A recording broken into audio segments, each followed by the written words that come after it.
There is no shortage of energy on Earth. It falls out of the sky every day. It's abundant, there are no carbon emissions, and all we have to do is gather it up. There's just one little problem. Every night, the shadow of the Earth gets in the way.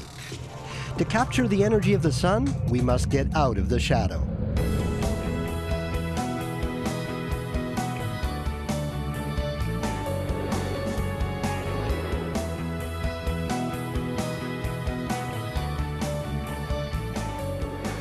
In deep space, the sun always shines. Solar panels in the proper orbit absorb 10 times the amount of energy than those on the ground, and they do it 24/7.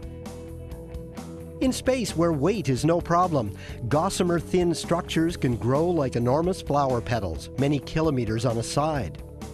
Sunlight gathered by the huge array is converted to a microwave or laser beam, then transmitted to special ground stations on Earth, and can provide more than all of our current energy needs. It's a bold idea whose time has finally come. Space-based solar power is an idea that's been around as long as the space program itself. In the early days, visionaries imagined astronauts building structures in space the size of small towns. It was a dream to provide clean, abundant, reliable electricity. Too bad it couldn't be done. At least, not then. After 50 years of spaceflight, one thing has become very clear. It's expensive. Every flight of the space shuttle now costs more than $1 billion. And the largest space construction project ever undertaken, the International Space Station, will have a price tag of over $100 billion before it's even begun to do science. And this is small compared to a solar power satellite. But as Bob Dylan said, the times they are a-changin'. It will soon be much cheaper to reach space and build things up there. It's still an expensive dream, but the payback from the energy solar power satellites provide will be enormous. Our need to keep ourselves warm, cool, move from place to place, while keeping our electronic gadgets topped up, is straining our energy systems to the limit. And that demand for power is expected to triple by 2100. And even more serious, carbon emissions from fossil fuels are warming the atmosphere of the planet. We need a clean energy alternative to avoid further climate change. There is some effort to reduce our fossil fuel use.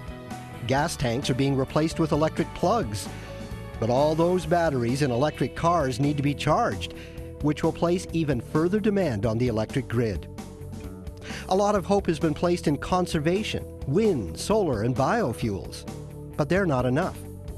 As long as these are on the ground where the wind doesn't always blow and the sun doesn't always shine, they will never produce more than a quarter of our total energy needs. The clean answer, the true alternative source of energy, hangs over our heads, and a new breed of spacefarers will help bring it down to Earth.